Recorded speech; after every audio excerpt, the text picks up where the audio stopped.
Dun-dun-dun-dun-dun, Show's World. Welcome to Show's World, gamers. Josh here, and as this week draws to a close, I wanted to take a moment to look at this week's biggest news stories, gaming announcements, and this week's new video game releases. If this is your first time on the channel, do me a huge favor and hit that subscribe button and join in on the fun. Alright gamers, let's kick off this week in review with some news stories. Now, in a story that we discussed a few weeks ago, and new news began to break last week regarding the Knights of the Old Republic remake Star Wars role-playing game that had been announced in a state of play back in 2021, coming to the PlayStation 5. We had reported that they had temporarily paused the project a few weeks ago, and, well, now it appears the project may have been scrapped, as PlayStation has made the reveal trailer private, and social media posts about the projects, they have been deleted. Sony has not confirmed the cancellation of the game at this time, but it's not looking good, and this is a huge disappointment. I was really looking forward to this game. Now, in another move from Nintendo that many believe to be a preparation as they get ready to launch the upcoming successor to the Nintendo Switch, which it is speculated to be sometime in 2024, Nintendo announced in a post on X the following: as of early April 2024, online play and other functionality that uses online communication will end service for Nintendo 3DS and Wii U software, which does include games like the original Mario Maker, Kid Icarus Uprising, Splatoon 1, and the multiplayer for Xenoblade Chronicles X. Now, while F-Zero 99 is currently the latest game in the Nintendo Switch Online Battle Royale series that we are all just absolutely having a blast battling it out in, this weekend will actually be our last chance to play another game in this series that is actually a lot of fun. Pac-Man 99 is being shut down on October 8th. Like Mario 35, which shut down back on April 1st of 2021, we have no indication that the title will ever be available again. So this may be our last chance to play this really fun twist on one of the greatest games of all time. Now, in a partnership that keeps on giving us awesome collabs, we received this short teaser announcing the latest line in the partnership between Nintendo and LEGO.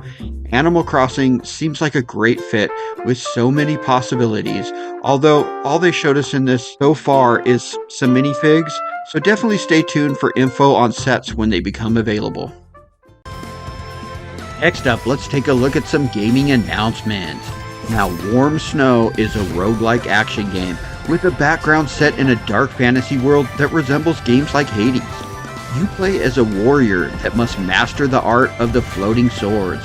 The game received a console release date trailer this week, as the game will be available on the Nintendo Switch, the PlayStation 4, the PlayStation 5, the PC, Xbox One, as well as Xbox Series systems on October 20th.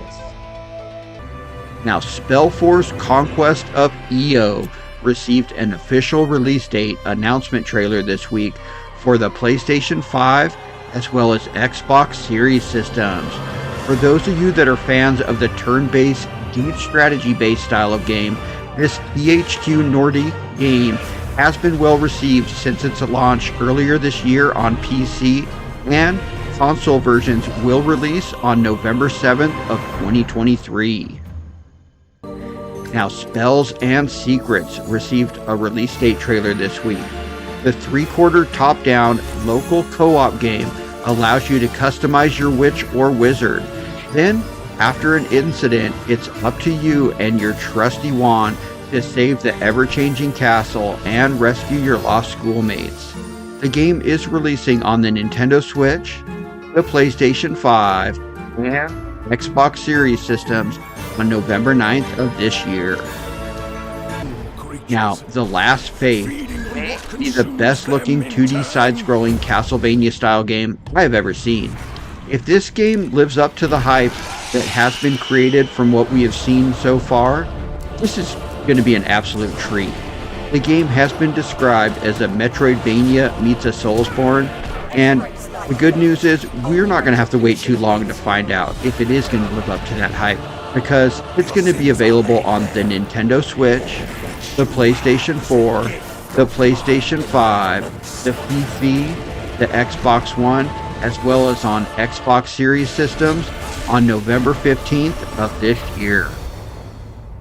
Now, we also received a new trailer for Kill It With Fire 2. The multiplayer announcement trailer showed off a bunch of 4-player co-op in the game where you have to exterminate spiders in increasingly infested and outrageous circumstances.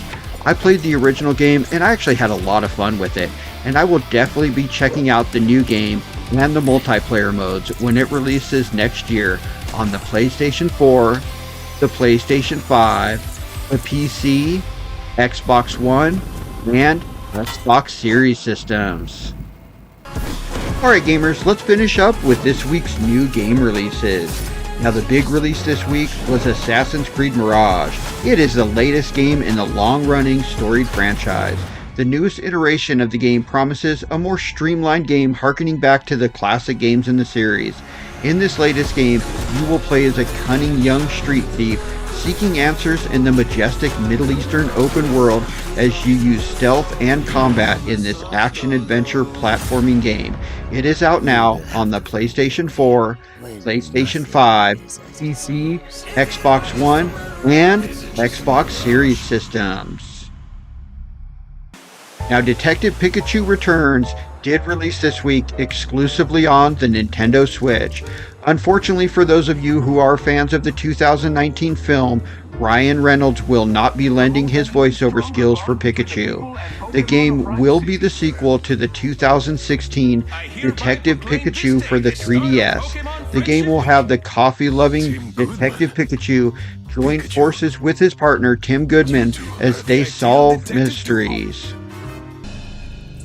Now, High on Life is the DLC for the hit first-person shooter High on Life game that released last December from Squanch Games. The new planetary environment will include new guns and new characters, leaning heavily into a more horror-themed style, just in time for the Halloween season. NHL 24 released this week on the PlayStation 4, the PlayStation 5, PC, Xbox One, and Xbox Series systems. The Electronic Arts sports hockey game will support crossplay with all systems, and all new gameplay features will dial up the pressure, physicality, and control of the authentic on-ice, ultra-realistic National Hockey League action. Alright gamers, that concludes this weekend review for the week ending on October 6th. The week started with Cyberpunk finally becoming the game we all hoped it would be when it released as a disaster back in December of 2020. Then, we got news the PlayStation Portal is actually selling a lot better than we expected, as pre-orders are selling out. Then, the week ended with us jumping back into Pac-Man 99 for one last Power Pellet munching weekend before it's gone. But let me know anything we may have missed in the comments, and thanks for joining us today, gamers. Ghost World, out.